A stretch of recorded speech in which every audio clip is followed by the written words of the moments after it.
ॐ नमो भगवते वासुदेवाय। ॐ नमो भगवते वासुदेवाय। ॐ नमो भगवते वासुदेवाय। हरे कृष्णा। सभी भक्तों को सादर प्रणाम। श्रीमद् भागवतम महापुराण सत्र की श्रृंखला में आज सत्र 599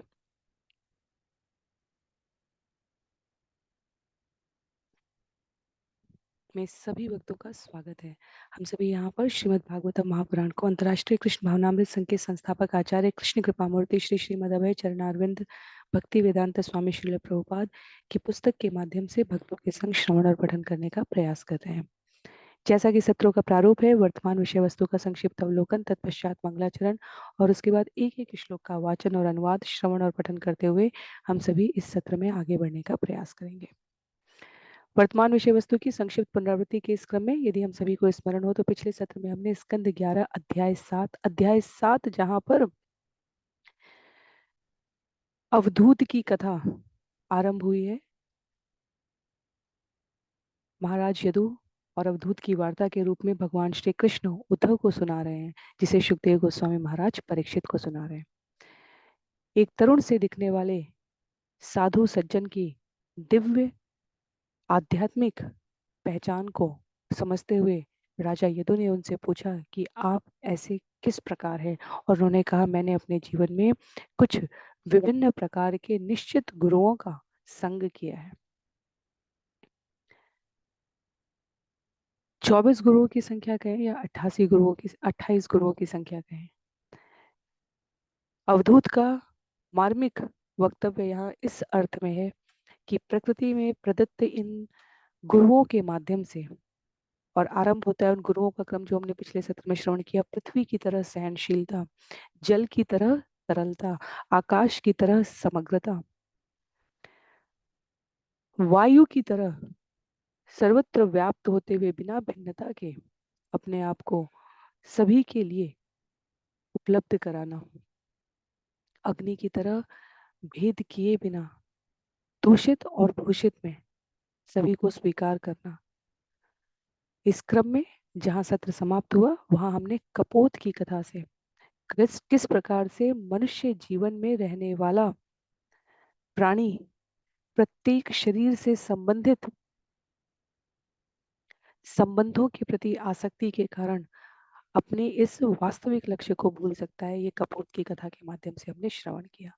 तो वहां पर आचार्य ने कहा है अवधूत के रूप में कि ऐसा व्यक्ति जो पूर्णतया सिर्फ और सिर्फ अपने इंद्रिय तृप्ति के शारीरिक जनित संबंधों में लिप्त रहता है, वह ऐसे व्यक्ति के समान है जो ऊंचे स्थान पर केवल गिरने के लिए खड़ा है, गिरने के लिए चढ़ा है। तो कहने का आशय है ये मनुष्य जीवन साधारण नहीं है। परम सिद्धि परम लक्ष्य के रूप में हम अपने गंतव्य को यदि प्राप्त करने के लिए अभिप्सित प्रयास नहीं कर रहे हैं तो हम भले 84 लाख योनियों में दुर्लभ ये मनुष्य जन्म पा गए हैं, पर हम कहाँ पहुंच रहे हैं? इस जन्म को प्राप्त करके ऊंचाई पर पहुंचकर हम केवल गिरने के लिए चढ़े हैं। तो आज के सत्र में गुरुओं की इन श्रृंखला में आगे स्कंद 11 अध्याय 8 हम सभी श्रवण करना आरंभ करेंगे। अध्याय 8 जिसका नाम है पिंगला की कथा। तो मंगलाचरण के पश्चात एक एक श्लोक के माध्यम से श्रवण करते हुए आगे बढ़ेंगे। नारायणं नमस्कृत्य नरं चैव नरोत्तमं देवीं सरस्वतीं व्यासं ततो जयमुदीरयेत्। शृण्वतां स्वकथा कृष्ण पुण्यश्रवणकीर्तन यद्यन्तस्थो भद्राणि विदुनोति सुयत्स्यताम्। नष्टप्रायेषु भद्रेषु नित्यं भागवत सेवया भगवत्युत्तमश्लोके भक्तिर्भवति नैष्टिकी। ॐ अज्ञानतिमिरान्धस्य ज्ञानाञ्जनशलाकया चक्षुन्मीलितं येन तस्मै श्रीगुरुवे नमः। मूकं करोति वाचालं पङ्गुं लङ्घयते गिरिं यत्कृपातमहं वन्दे परमानन्दमाधवम्। वाञ्छाकल्पतरुभ्यश्च कृपा सिन्धुभ्य एव च पतितानां पावनेभ्यो वैष्णवेभ्यो नमो नमः। जय श्री कृष्ण चैतन्य प्रभु नित्यानंद श्री अद्वैत गदाधर श्रीवासादि गौर भक्तवृंद।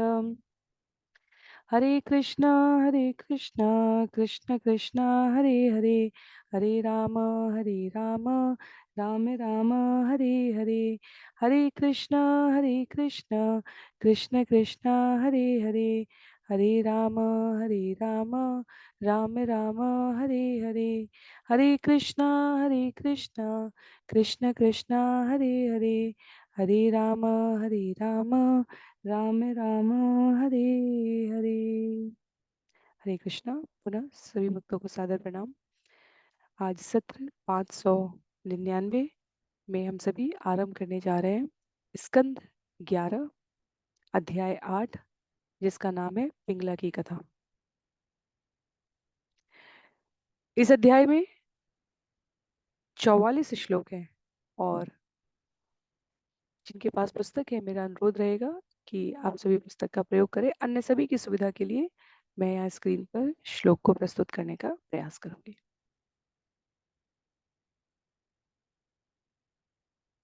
श्रीब्राह्मण उवाच सुखम ऐन्द्रियकं राजन् स्वर्गे नरके एव च देहिनां यद्यथा दुःखं तस्मान्निक्षेत तद्बुध। साधु ब्राह्मण ने कहा, हे राजन, देहधारी जीव स्वर्ग या नरक में स्वतः दुख का अनुभव करता है। इसी तरह बिना खोजे ही सुख का भी अनुभव होता है। इसलिए बुद्धिमान तथा विवेकवान व्यक्ति ऐसे भौतिक सुख को पाने के लिए कभी कोई प्रयास नहीं करता। तो ब्राह्मण के रूप में यहाँ पर ये तरुण अवधूत है जो ये प्रेरणा दे रहे हैं, मार्गदर्शन दे रहे हैं कि इंद्रिय तृप्ति के पीछे अपना जीवन व्यर्थ ही गंवाने की, अतिरिक्त प्रयास करने की कोई आवश्यकता नहीं होती, क्योंकि विगत तथा वर्तमान सकाम कर्मों के फलस्वरूप निश्चित भौतिक सुखों की मात्रा प्रारब्ध के विधान के अनुसार उपलब्ध होती ही है। जहां हम इन गुरुओं की संख्या की बात कर रहे हैं, वहां वो स्पष्ट कहते हैं कि ये शिक्षा अजगर से प्राप्त होती है, जो लेटा रहता है और जो स्वयमेव आता है उसी से अपना उदर पोषण करता है।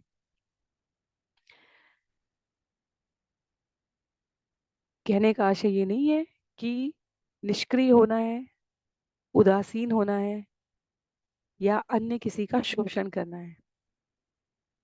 कहने का आशय यहाँ पर यह है कि अपरिष्कृत सकाम कर्मी के रूप में, अर्थात यह जाने बिना कि कर्म का विधान क्या है, यदि हम यह प्रयास कर रहे हैं कि अत्यधिक श्रम करने से हम अत्यधिक सुखी होने जा रहे हैं, तो ब्राह्मण अवधूत कहते हैं ये असत्य है।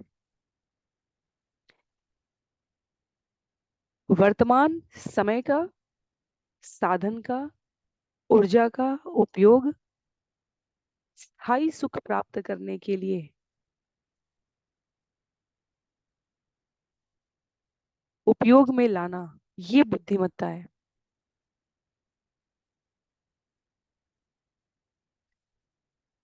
यदि व्यक्ति बुद्धिमान है तो उसके भीतर विरक्ति की प्रवृत्ति होनी चाहिए और अपने मूल उद्देश्य या कार्य को करते हुए जो कुछ अपने आप या सरलता से प्राप्त हो जाए उसी को स्वीकार करके अपने शरीर का पालन पोषण करना चाहिए।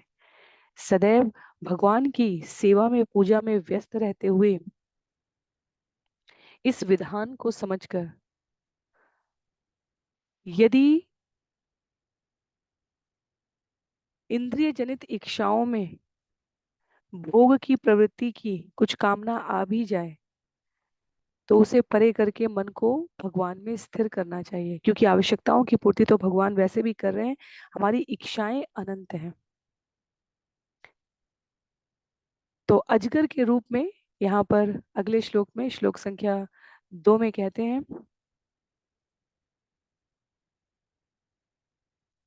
ग्रासम सुमृष्टम विरसम महांतम स्तोकमेव वा यदक्षये अवापतितम ग्रसेत अजगर अक्रिय ग्रासं सुमृष्टं विरसं महान्तं स्तोकमिव वा यदक्षया एव आपतितं ग्रसेताजगर अक्रिय।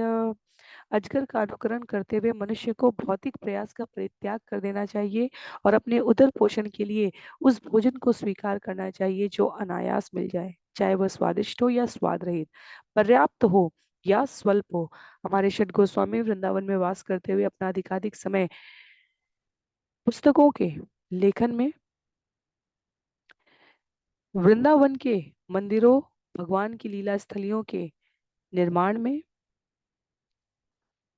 अन्य जनों के परार्थ कल्याण के लिए व्यतीत करते थे और अपने अपने अर्चा विग्रह की सेवा करने के लिए मधुकरी से जो प्राप्त हो जाए सरलता पूर्वक वही गोविंद जी के सामने, ठाकुर के सामने रखकर उनको भोग लगाकर, जैसी आपकी इच्छा हो, जो आपको इतना समर्पण था कि जो आपकी इच्छा हो वो आप उपलब्ध करा देंगे। और कई बार सूखी रोटी यमुना के जल में गीली करके नमक के साथ उल्लेख आता है, भगवान को भोग लगाया है और स्वयं भी वही पा लिया है।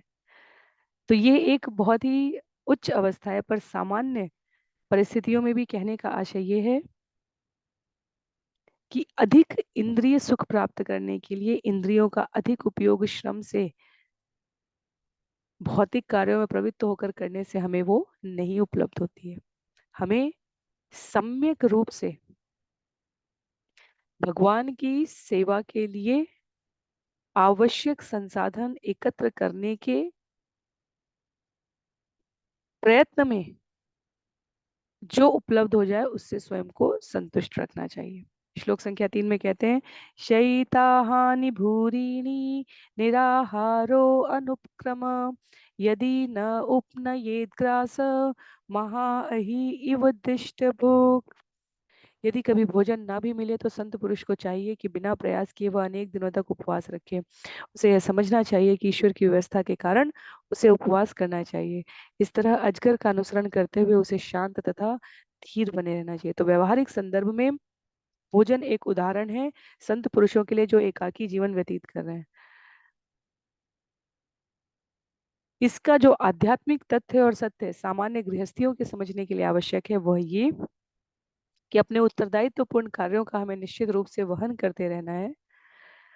उस प्रत्येक क्षण और प्रयास में भगवान की उपस्थिति को स्वीकार करते हुए, उनको निवेदित करते हुए अपना पुरुषार्थ उनकी प्रसन्नता के लिए प्रस्तुत करना है। उसके पश्चात यदि परिणाम स्वरूप हमारे मन का अनुकूल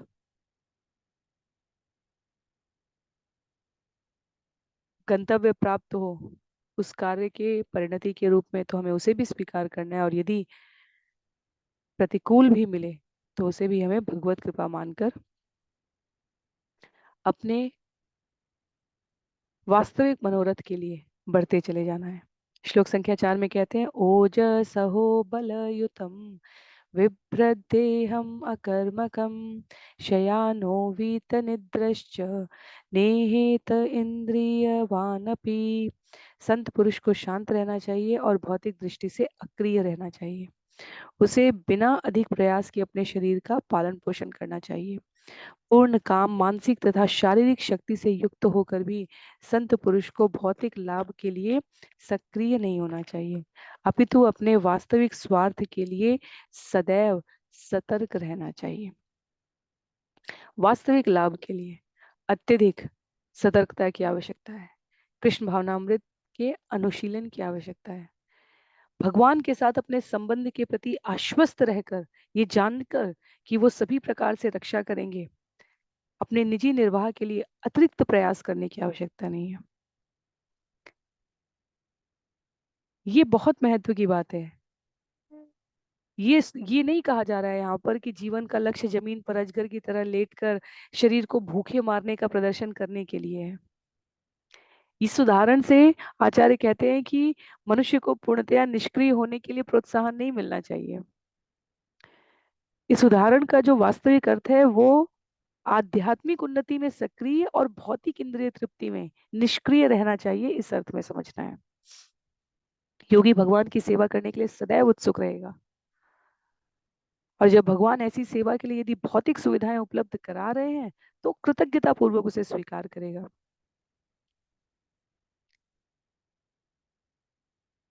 ये कोई आदर्श स्थिति नहीं कि हम किसी भौतिक स्थिति, वस्तु, धन, लक्ष्मी इनका स्पर्श नहीं करेंगे। इस प्रकार का वैराग्य सामान्य परिस्थितियों में बहुत उन्नत नहीं कहा जाता।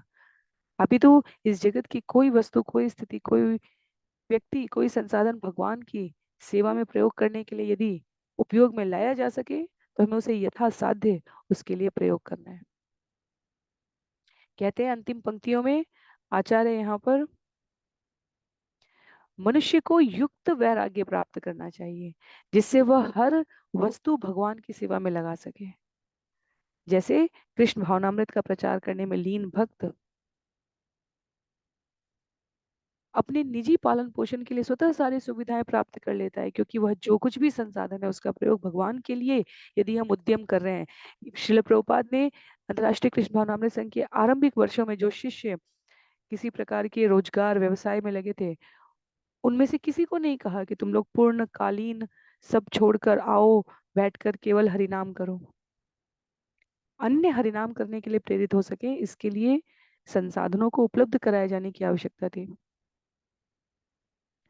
और श्रील प्रभुपाद ने ये सुनिश्चित किया कि सभी भक्त, साधक, शिष्य जहां जहां प्रयासरत हैं उसमें कार्य करते हुए उससे प्राप्त आय को इस प्रकार कृष्ण भावनामृत स्थान के लिए, प्रसाद के लिए, भगवान के विग्रह की सेवा के लिए प्रयोग करें कि अन्य भी उसमें अपने आप को प्रोत्साहित अनुभव करें। तो अजगर वृत्ति का वास्तविक अर्थ ये है।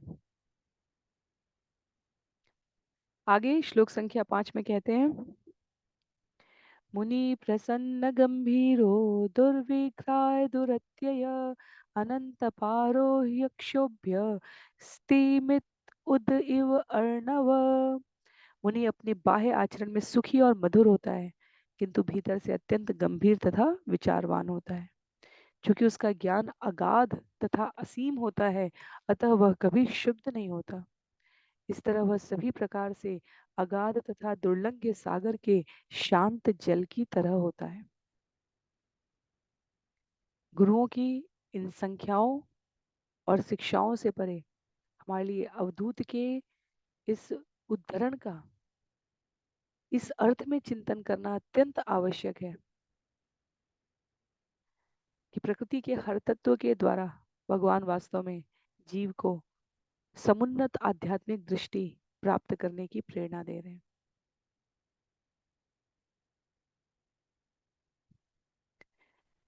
लिखते हैं आचार्य यहाँ पर कि भगवान के चरण कमलों की शरण लेने के बाद शुद्ध भक्त में महान आध्यात्मिक शक्ति आ जाती है।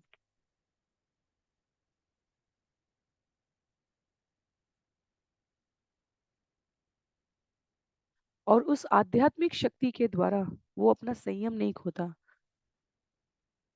वो अक्षुब्ध रहता है। असीम आध्यात्मिक आनंद के इस सागर में वो धीर गंभीर बन जाता है। और इस स्थिति को समुद्र की स्थिति से तुलना किया गया है यहाँ पर। सबसे बुद्धिमान व्यक्ति वो है जिसने स्वरूप सिद्ध भक्त की मानसिक क्रियाओं को, अर्थात बाहर से सरल सहज, अंदर से अत्यधिक गंभीर भगवान के चरण कमलों पर सदा सर्वदा आश्रित रहते हुए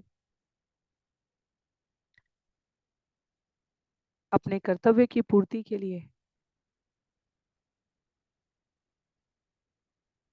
दुर्लंघ, अचल, गंभीर दिखने की मनोवृत्ति को धारण कर लिया है। और उदाहरण के रूप में अब समुद्र की वास्तविक प्रवृत्ति का यहाँ उल्लेख करते हुए श्लोक संख्या 6 में कहते हैं, समृद्ध कामो हीनो वा नारायण परो मुनि नोत्सर्पेत न शुष्येत सरिद्भि इव सागर। वर्षा ऋतु में उफनती हुई नदियां सागर में जा मिलती हैं, और ग्रीष्म ऋतु में उथली होने से उनमें जल की मात्रा बहुत कम हो जाती है। फिर भी समुद्र न तो वर्षा ऋतु में उमड़ता है, ना ही ग्रीष्म ऋतु में सूखता है। इस तरह से जिस संत भक्त ने भगवान को अपने जीवन का लक्ष्य स्वीकार किया है, उसे कभी तो भाग्य से प्रचुर भौतिक ऐश्वर्य प्राप्त हो जाता है और कभी वह अपने को भौतिक दृष्टि से कंगाल पाता है। फिर भी भगवान का ऐसा भक्त न तो प्रोन्नति के समय हर्षित होता है, न दरिद्र बनने पर खिन्न होता है। हमने कभी नहीं सुना कि समुद्र सूख गया। और सामान्यतया जब वर्षा ऋतु में नदियां प्रचंड वेग से बहती हुई समुद्र में मिलती हैं, तो केवल नदियों के जल के मिलने मात्र से हमने कभी नहीं सुना कि समुद्र में उफान आया हो। अन्य प्राकृतिक गतिविधियों से दैवीय आपदा के रूप में समुद्र अपनी सीमाएं तोड़कर प्रकृति के कोप को अवश्य प्रस्तुत कर सकता है, पर सामान्य वर्षा ऋतु के उमड़ते जल से हमने कभी समुद्र के जल में वृद्धि होते हुए नहीं देखी। सूखा पड़ने से कभी समुद्र के जल में कमी होते हुए नहीं देखी। तो इसलिए यहाँ पर ये खिन्नता और प्रसन्नता से परे का व्यवहार साधक कैसे धारण कर सके, उसके लिए समुद्र का गुरु के रूप में अवधूत कहते हैं स्वभाव मैंने स्वीकार किया है। श्लोक संख्या 7 में, तो ये जो गुरुओं की संख्या है, हमें इसमें भ्रमित नहीं होना है। गुरुओं की संख्या जहाँ पर उल्लिखित थी, हम लोग उसी क्रम में चल रहे हैं। हमने पिछले अध्याय में पृथ्वी, वायु, आकाश, जल, अग्नि, चंद्रमा, सूर्य, कबूतर के बारे में श्रवण किया है। यहाँ हमने अजगर से आरंभ किया, समुद्र के बारे में पढ़ा है और आगे श्लोक संख्या 7 में कहते हैं,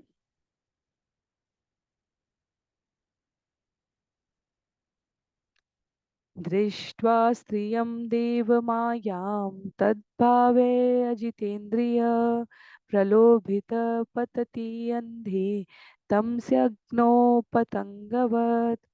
जो व्यक्ति अपनी इंद्रियों को वश में नहीं कर पाता, वह परमेश्वर की माया से उत्पन्न स्त्री के स्वरूप को देखकर तुरंत आकृष्ट हो जाता है। दरअसल जब कोई स्त्री मोहक शब्द बोलती है, नखरे से हंसती है और अपने शरीर को काम वासना से युक्त होकर मटकाती है, तो मनुष्य का मन तुरंत मुक्त हो जाता है और वह भव अंधकार में उसी तरह जा गिरता है जिस तरह पतिंगा अग्नि पर मदान्ध होकर उसकी लपटों में तेजी से गिर पड़ता है। तो तीसरा जो इस अध्याय के लिए उदाहरण है, अगला उदाहरण, और गुरुओं की संख्या में यदि देखा जाए 11वां उदाहरण है, पतिंगे के बारे में यहाँ पर कहा जा रहा है। आचार्य कहते हैं पतिंगा अग्नि के रूप में आकृष्ट होकर उसी तरह मारा जाता है। भौरा भी फूलों की सुगंध के आकर्षण से मारा जा सकता है। यहाँ तक कि शिकारी लोग हाथी द्वारा बंदिनी हथेली का स्पर्श पाने की इच्छा का लाभ उठाकर उसे भी फंसाकर मार डालते हैं। अपने वाद्यों की आवाज से हिरण को भी इस प्रकृति में शिकारियों द्वारा आकृष्ट करके मारा जाता है। मछली कांटे में लगे खाने का जो चारा है, उसकी इच्छा के कारण मारी जा सकती है। इस तरह जो व्यक्ति माया से विरक्त होना चाहे, उसे इन सबको अपना गुरु मान लेना चाहिए।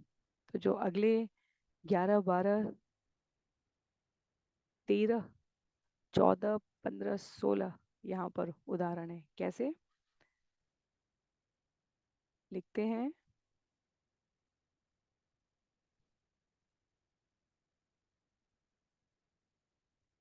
पतिंगा अग्नि से आकृष्ट होकर, मधुमक्खी जो भौरा मधु पान के लिए, हाथी हथनी के स्पर्श से बाध्य होने के कारण, हिरण वाद्य यंत्रों से, मछली कांटे में लगे हुए खाने को पाने के क्रम में, मधु चोर, ये सभी उदाहरण यहाँ पर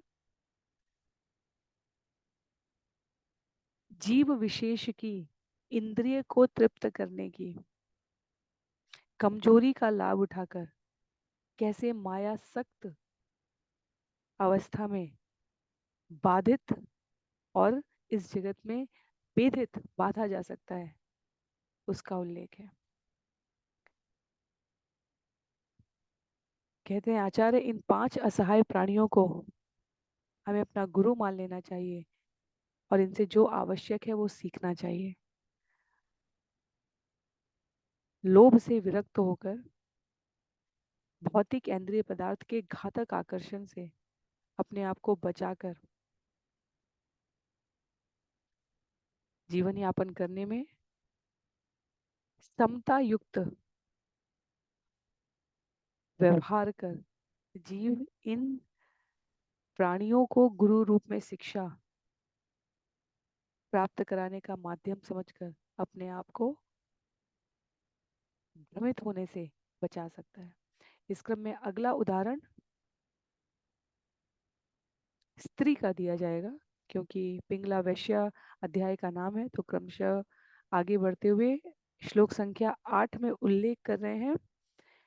योषेद्हिरण्याभरणाम्बरादि द्रव्येषु माया रचितेषु मूढ प्रलोभितात्मा युपभोगबुद्ध्या पतंगवत् नश्यति नष्टदृष्टि।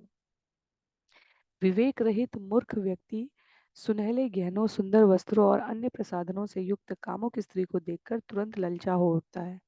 ऐसा मूर्ख इंद्रिय तृप्ति के लिए उत्सुक होने से अपनी सारी बुद्धि खो बैठता है और उसी तरह नष्ट हो जाता है जिस तरह जलती अग्नि की ओर दौड़ने वाला पतंगा।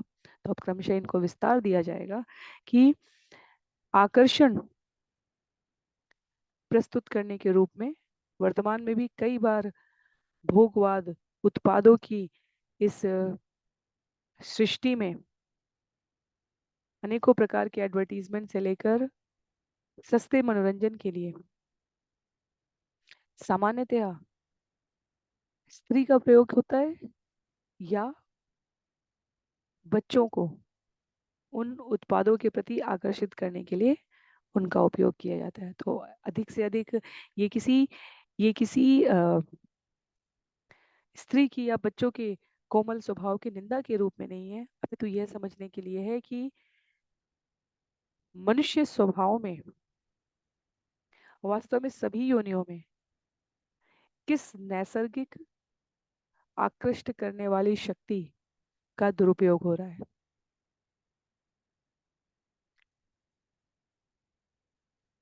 लिखते हैं आचार्य यहाँ पर कि वास्तव में देखा जाए तो भौतिक दृष्टि से इस जगत में व्यापार उद्योग में उन्नत बनने के लिए विशाल मात्रा में आकर्षण तत्व जो प्रकृति के समस्त तत्वों को बांध कर रखने के लिए है,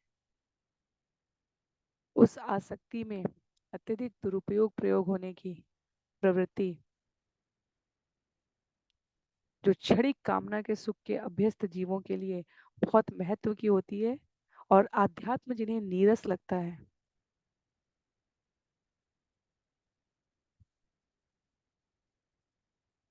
उनका सरलता से आबद्ध हो जाना, जैसे पतंगे का अग्नि की ओर दूर से बैठा हुआ एक धीर पूर्व मनुष्य देख सकता है कि ये पतंगा बार बार अग्नि की ओर जा रहा है और अंततः ये अपने प्राणों से हाथ धो बैठेगा। तथापि पतंगा यह तप्तता उष्णता अनुभव करते हुए भी अपने आप को अंधा और मूर्ख बनाकर स्वयं को अग्नि में नष्ट करने के लिए प्रवृत्त हो जाता है।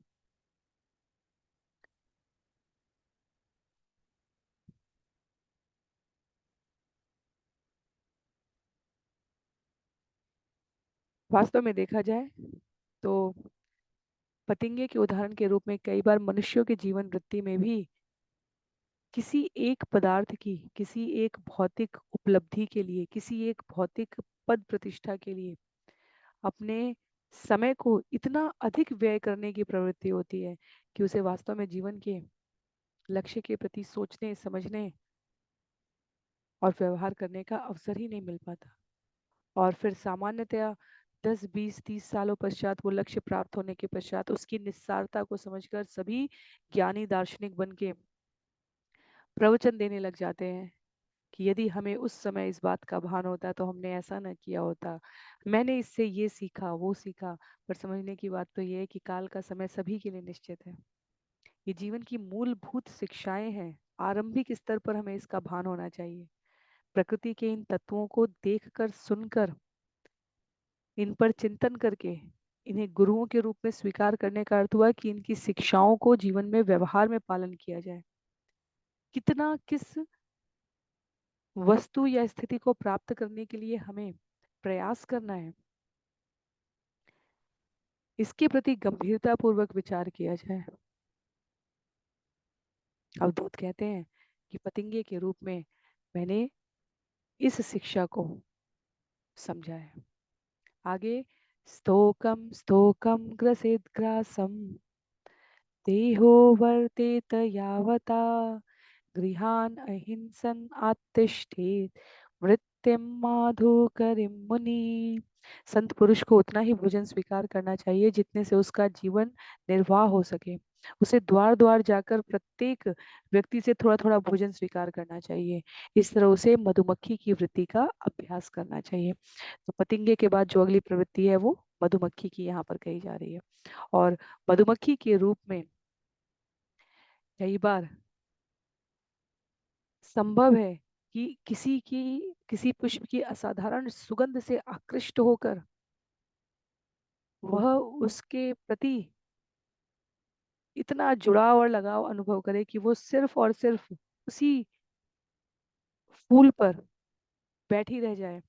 और दुर्भाग्यवश सूर्यास्त होने पर जब वो, उदाहरण के लिए कमल का फूल है, बंद हो जाए तो लालची मधुमक्खी उसी में बंद हो जाएगी। तो उसी प्रकार से मधुमक्खी की सामान्य वृत्ति क्या है? एक फूल से दूसरे फूल पर मंडराते रहे, थोड़ा थोड़ा आवश्यकता के अनुसार संग्रह करती रहे।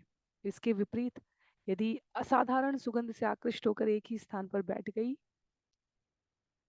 और आगे गति ही करना रोक दिया तो उसी में बंदी बन जाएगी और मृत्यु को भी प्राप्त हो सकती है, तो जीवन समाप्त हो जाएगा।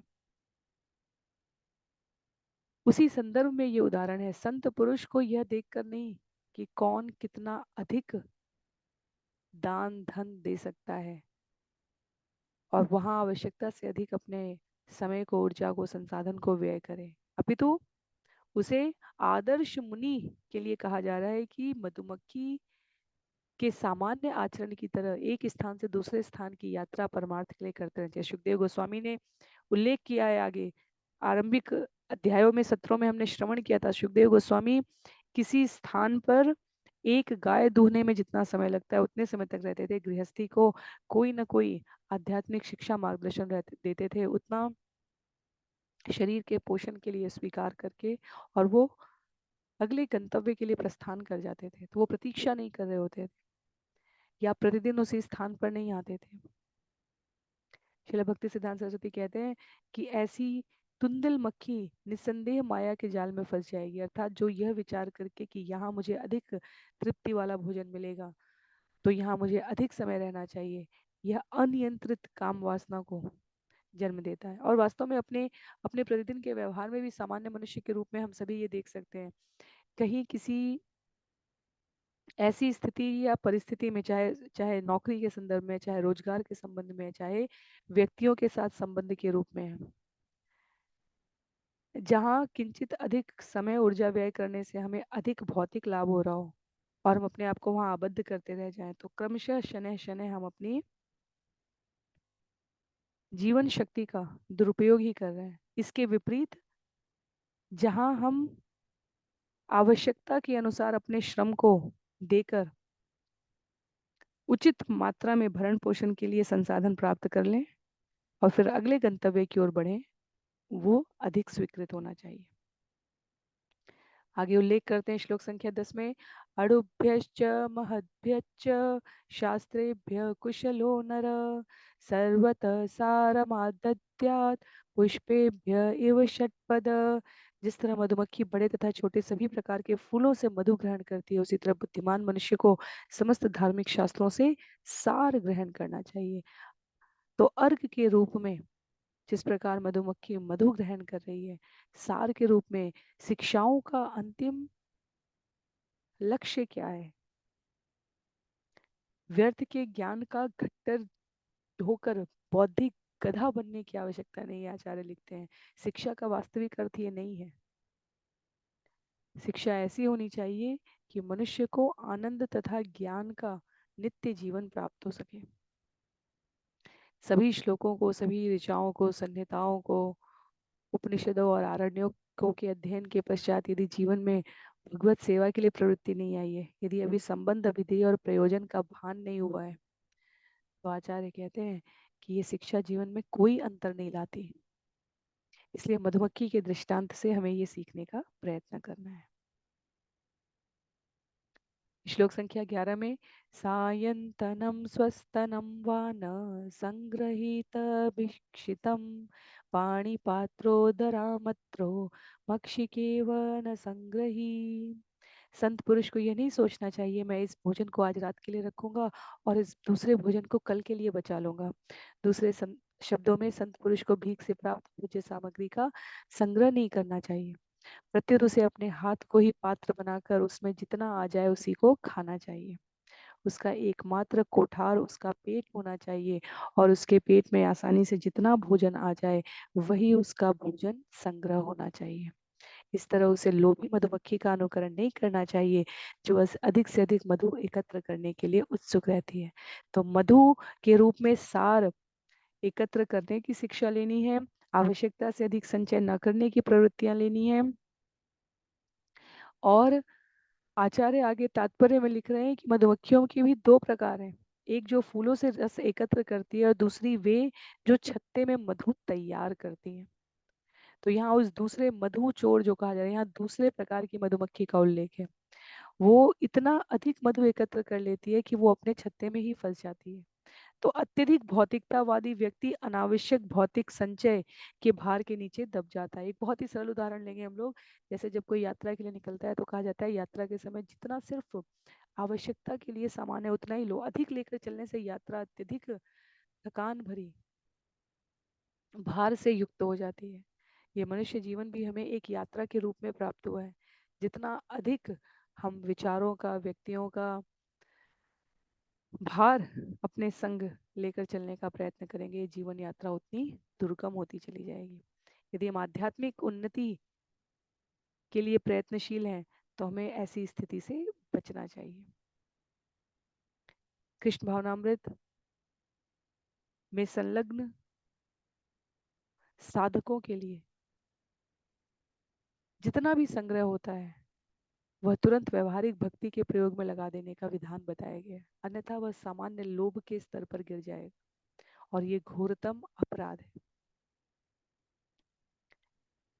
तो सरल से विषय है ये, पर शिक्षा के रूप में हम व्यवहार में इन तत्वों को देखें और ये स्मरण कर पाए कि इनसे अवधूत की कौन सी शिक्षा हमें प्राप्त हो रही है, कौन सी शिक्षा अवधूत ने स्वीकार करी है। सायंतनम स्वस्तनम वान संग्रहीत भिक्षुक मक्षिका इव संग्रहण सह तेन विनश्यति। साधु संत को उसी दिन या अगले दिन खाने के लिए भी भोजन का संग्रह नहीं करना चाहिए।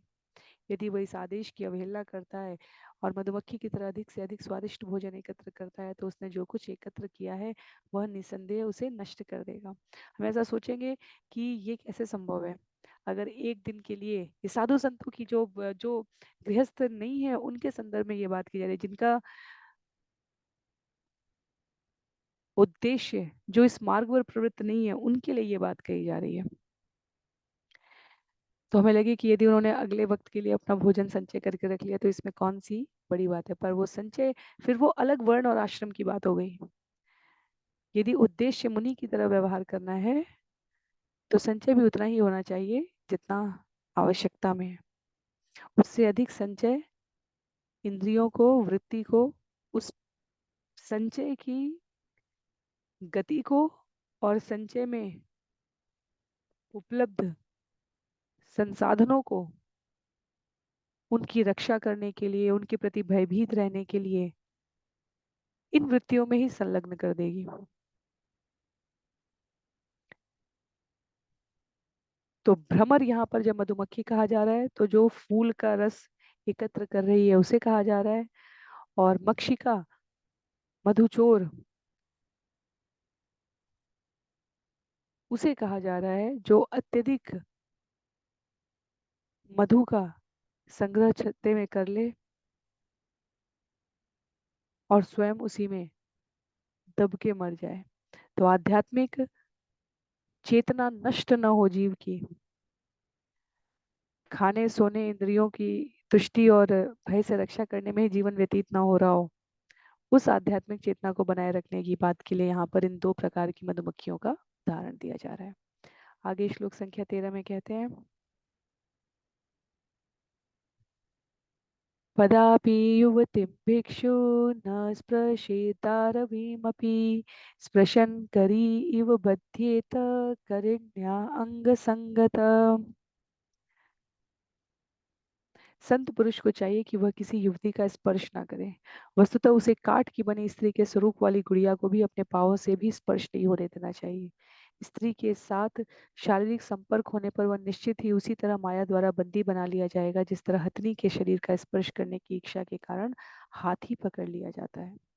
तो यहाँ अब अगले उदाहरण, पहले 5 उदाहरणों को एक ही श्लोक में बता दिया गया और अब इन उदाहरणों को क्रमबद्ध, पतंगे को, मधुमक्खी को, मक्षिका को और अब हथनी के उदाहरण के द्वारा इसे स्पष्ट किया जा रहा है। तो जंगल में हाथियों को बांधने का जो तरीका होता है वो क्या होता है, बड़ा सा गड्ढा खोद के आप सभी का कहीं ना कहीं हम लोगों ने ये देखा पढ़ा सुना है, घास पत्ती कीचड़ इत्यादि से उसे ढककर और उस हाथी के समक्ष हाथनी को प्रस्तुत किया जाता है तो वह काम युक्त होकर उसकी ओर आकर्षित होता है और गड्ढे में गिर जाता है। तो हाथी की शिक्षा इस अर्थ में की जा रही है कि इंद्रिय तृप्ति के लिए नियमित मर्यादा से परे भोग आस्वादन करने की प्रवृत्ति मनुष्य के जीवन की आध्यात्मिक चेतना को नष्ट कर देती है।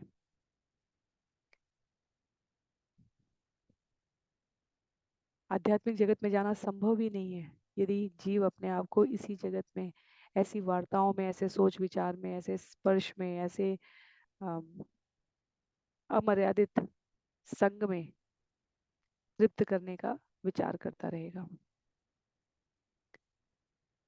श्लोक संख्या 14 में, नाधिकक्षेत स्त्रियं प्राज्ञ कर्हिचित् मृत्युमात्मनः बलाधिक्य सहन्येत गजय अन्ये गज यथा। विवेकवान व्यक्ति को किसी भी परिस्थिति में अपनी इंद्रिय तृप्ति के लिए स्त्री के सुंदर रूप का लाभ उठाने का प्रयास नहीं करना चाहिए। जिस तरह हथनी से संभोग करने का प्रयास करने वाला हाथी उसके साथ संभोग कर रहे अन्य हाथियों के द्वारा मार डाला जाता है, उसी तरह जो व्यक्ति किसी नारी के साथ संभोग करता है वह किसी भी क्षण उसके अन्य प्रेमियों द्वारा मारा डाला जा सकता है जो उससे अधिक बलिष्ठ होते हैं। तो यहाँ स्पष्ट है कि जो सामाजिक संस्था के अनुरूप विवाहित विवाह में पारिवारिक व्यवस्था में जिन संबंधों की बात शास्त्र में स्वीकृत है उससे परे यदि कामासक्त जीव मनुष्य व्यवहार कर रहा है तो उसकी क्या गति होगी, उसके लिए ये उदाहरण प्रस्तुत किया गया है। वैदिक दृष्टि से और वैदिक दृष्टि से, लीगली और स्पिरिचुअली, वैदिक और वैदिक दृष्टि से जो संबंध समाज में स्थापित है उनसे परे यदि कोई अपनी इंद्रिय तृप्ति के लिए, चाहे स्त्री पुरुष का या पुरुष स्त्री का, अमर्यादित संग कर रही है तो उससे संबंधित खतरे के बारे में यहाँ कहा जा रहा है कि यदि वो एक के साथ संलग्न है तो निश्चित रूप से चाहे वो स्त्री या पुरुष हो उनके कोई दूसरे ही ऐसे संबंध हो सकते हैं और ये ईर्ष्यावश या प्रभुता के मद में दूसरे प्राणी को कष्ट में डाल सकते हैं और इसलिए ऐसे संग से अपने आप को दूर रखना चाहिए। श्लोक संख्या 15 में, वास्तव में देखा जाए तो ये अनेकों प्रकार के सामाजिक व्यभिचार को भी जन्म देता है। न देयं नोपभोग्यं च लुब्धे यदुत्थ संचितम भुंक्ते तदपि तच्चान्यो मधुहेवार्थविन्मधु। लोभी व्यक्ति बहुत कष्ट तथा संघर्ष से प्रचुर मात्रा में धन एकत्र करता है किंतु इस धन को एकत्र करने वाले व्यक्ति को इसका भोग करने या अन्यों को दान हमेशा करने नहीं दिया जाता। लोभी व्यक्ति उस मधुमक्खी के समान है जो प्रचुर मात्रा में शहद उत्पन्न करने के लिए संघर्ष करती है, किंतु उसे उस व्यक्ति द्वारा चुरा लिया जाता है जो या तो स्वयं उसका भोग करता है या अन्यों को बेच देता है। कोई चाहे कितनी सावधानी के साथ अपनी कठिन कमाई को क्यों न छिपाए या उसकी रक्षा करने का प्रयास करे, किंतु मूल्यवान वस्तुओं का पता लगाने वाले पटु लोग उसे चुरा ही लेंगे। तो धन वास्तव में किसी के भी पास नहीं रहता। लक्ष्मी की प्रवृत्ति ये चंचला, वह एक स्थान से दूसरे स्थान पर गमन कर ही रही है। हमें ऐसा लग रहा है कि बैंक में, पेपर में, स्टॉक में, प्रॉपर्टी में हमने अपने धन का वितरण कर दिया है। वास्तव में देखा जाए तो अपनी आवश्यकताओं के अनुसार जो हम उसका विनिमय के लिए प्रयोग कर रहे हैं, तो वह धन हमारे अत्यधिक श्रम से अर्जित प्रयास के बावजूद अन्यों की आवश्यकताओं को पूरा करने के लिए प्रयोग हो रहा है। तो यदि तो ये सामाजिक व्यवस्था में बहुत सरल सा नियम है। यदि हम पूरे इस इकोनॉमिक्स में, अर्थशास्त्र में स्पष्ट भी किया जाता है, श्रम के विभाजन के साथ, जैसे एक व्यक्ति, पहले पहले की जो आर्थिक व्यवस्था थी हमारे समाज की, उसमें परस्पर निर्भरता का यही क्रम था। कपड़े कहीं और बनते हैं, अन्न उत्पादन कहीं और हो रहा है, वस्तुओं का निर्माण कहीं और हो रहा है, व्यापार में विनिमय कहीं और हो रहा है, और इन सारे बिंदुओं को एकत्र किया जाए तो वास्तव में धन का वितरण हो रहा है, एक स्थान से दूसरे स्थान पर गमन हो रहा है। हम अगर किसान हैं तो हमने अन्न का उत्पादन किया, उस अन्न को बेचने से जो धन प्राप्त हुआ उससे हमने अपने मकान के लिए, दुकान के लिए, अपनी आवश्यकताओं की पूर्ति की, कपड़ों के लिए, तो हम अन्न से प्राप्त धन का उपयोग अपनी विभिन्न आवश्यकताओं के लिए कर रहे हैं। उसी प्रकार जो दूसरा व्यक्ति है जो फलों का, सब्जियों का उत्पादक है, फिर वो उससे प्राप्त धन से अपनी अन्य आवश्यकताओं की पूर्ति कर रहा है। तो इसी अर्थ में यहाँ पर ये लिखा है कि इस भ्रमण करने वाली प्रवृत्ति को हमें समझना होगा। हमें लग रहा हो कि हमने इतना धन कमा लिया है, पर वास्तव में वो केवल हमारे उपयोग के लिए नहीं प्रयोग होने वाला है, क्योंकि किसी न किसी, या तो शास्त्र संस्तुत या इंद्रिय पोषण के लिए, दोनों में से किसी न किसी आवश्यकताओं के लिए यह वितरित होता रहता है। सुख दुःखोपार्जिते वित्ते आशा सानां प्रियाशिष मधु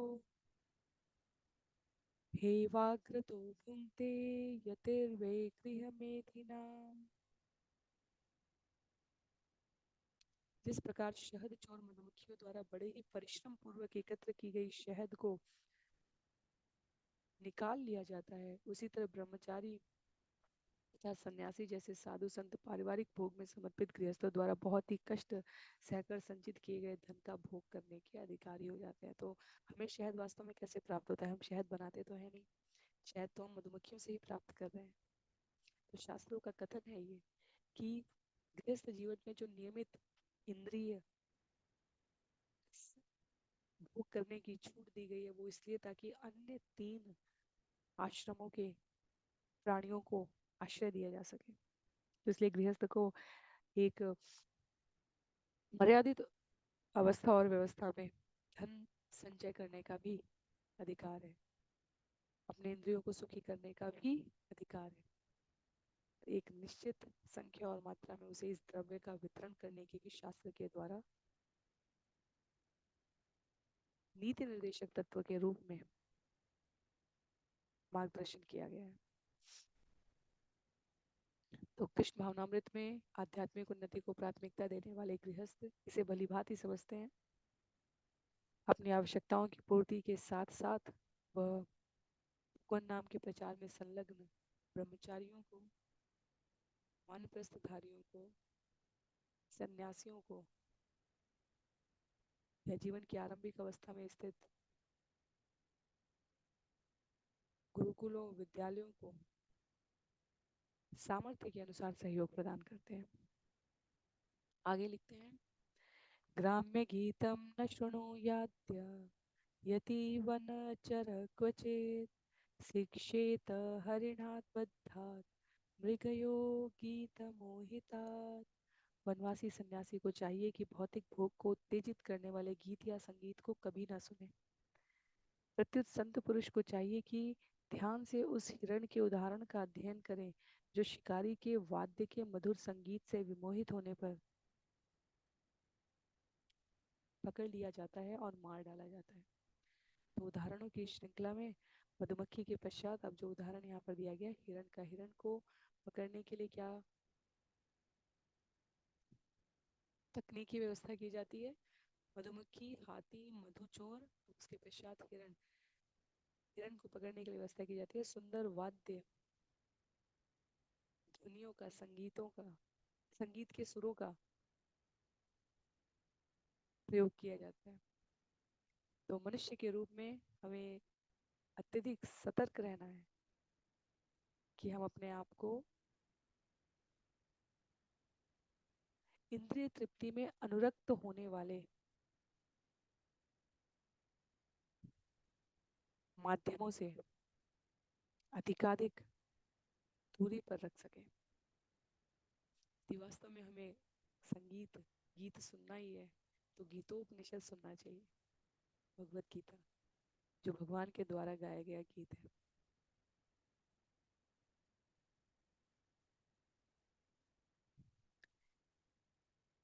श्री प्रभुपाद ने तो यहाँ तक कह रखा है, और वास्तव में ये अपनी चिंतन के लिए, अपनी मानसिक स्थिति को आध्यात्मिक रूप से संबंध बनाने के लिए बहुत सहयोगी पंक्ति है कि भगवान की स्मृति कराने वाले गीत भी, यदि वो वैष्णव गीत नहीं है, अर्थात हमारे किन्हीं आचार्यों द्वारा रचित नहीं है, लोकगीत भी कहीं ना कहीं हमारे आचार्यों द्वारा रचित किए गए हैं, उस ज्ञान के अभाव में यदि हमें ये सुनिश्चितता ना हो कि कौन से गीत हमें गाने चाहिए भगवान को स्मरण करने के लिए और कौन से नहीं, तो सबसे सुरक्षित उपाय है कि हमें वैष्णव पदावली, इस नाम से अनेक अनेक पुस्तकें भाग 1 भाग 2 में उपलब्ध है। नरोत्तम दास ठाकुर द्वारा, जयदेव द्वारा रचित गीत गोविंद, जिसे स्वयं चैतन्य महाप्रभु श्रवण करते थे, भक्ति विनोद ठाकुर के द्वारा, लोकनाथ स्वामी के द्वारा, स्वयं व्यासदेव के द्वारा दामोदर लीला का गीत नमामीश्वरम सच्चिदानंद, या गोपियों के द्वारा गाया गया गीत भ्रमर गीत, वेणु गीत, भगवान के द्वारा स्वयं गाया गया भगवत गीता का गीत। तो हमें, यदि हम हिरण की तरह नहीं बंधना चाहते, फंसना चाहते और अपना लाभ, सर्वाधिक लाभ प्राप्त करने का उपक्रम बनाए रखना चाहते हैं, तो संगीत, जो ध्वनि,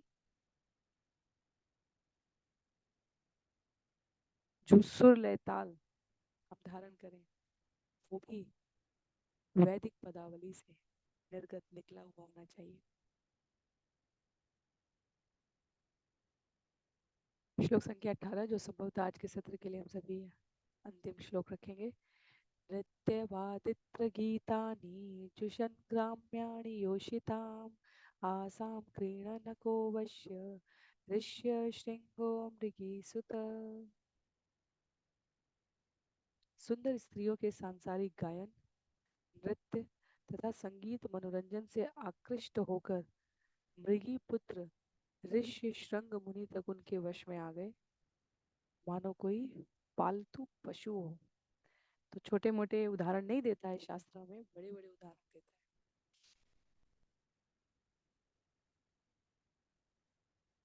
ये कथा तब की है जब मृगी ऋषि के तरुण पुत्र ऋष्य श्रृंग को, यहाँ लिखा है, उनके पिता ने जानबूझकर नितांत अबोधता के वातावरण में पाला था। तो मृग ऋषि ने सोचा था कि यदि उनका पुत्र स्त्रियों के संग कभी नहीं, उनको कभी नहीं देखेगा, उनके संग नहीं रहेगा, या भौतिक विषय वासना की किसी पदार्थ का दर्शन मात्र नहीं करेगा, तो वो सदैव ब्रह्म अवस्था में, ब्रह्मचारी अवस्था में अपने आप को अधिष्ठित कर सकेगा। तो कालक्रम की घटना कुछ इस प्रकार से है कि निकटवर्ती राज्य के निवासी दीर्घकालीन दुर्भिक्ष से, भुखमरी से, सूखे से पीड़ित हो गए और राजा को दैवीय आदेश मिला कि इस राज्य में तभी वर्षा होगी जब ऋष्यशृंग नामक ब्राह्मण इस राज्य में पदार्पण करेंगे। तो ऋष्यशृंग को मोहने के लिए, उनको बुलाने के लिए मृगी की कुटिया में सुंदर तरुणी भेजी गई जो उन्हें अपने साथ वापस ले आए। और क्योंकि ऋषिशृंग ने कभी भौतिक जगत का कोई व्यवहारिक अनुभव प्राप्त ही नहीं किया था, तो वे आसानी से उनके जाल में फंस गए। तो वास्तव में यहाँ पर आचार्य लिखते हैं, ऋष्यशृंग नाम सूचित करता है कि ऐसा ऋषि जिसके सिर पर हिरण जैसे सींग उगे हुए हों। तो जैसे हिरण भी मधुर वाद्य संगीत के निकट आकर अपने आप को भूल जाता है, वैसे ही मधुर संगीत के द्वारा आकृष्ट हिरण की गति से शिक्षा प्राप्त करते हुए इंद्रिय तृप्ति के लिए यदि आसानी से कोई हमें साधन उपलब्ध कराए तो हमें उसके प्रति त्वरित आकर्षण की प्रवृत्ति से अपने आप को बचाना चाहिए।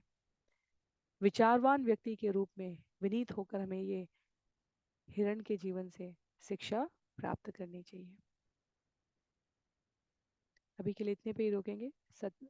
अगले सत्र में हम सभी श्लोक संख्या 19 से आगे श्रवण करने का प्रयास करेंगे। तो आज के सत्र में हमने अजगर के बारे में, समुद्र के बारे में, पतिंगा, मधुमक्खी, हाथी, मधु चोर और हिरण, इनके बारे में श्रवण किया।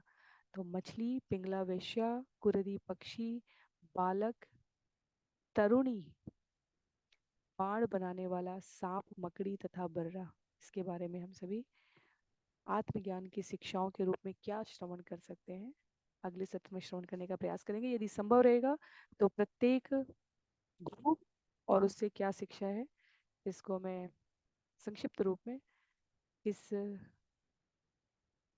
अध्याय के समाप्ति कर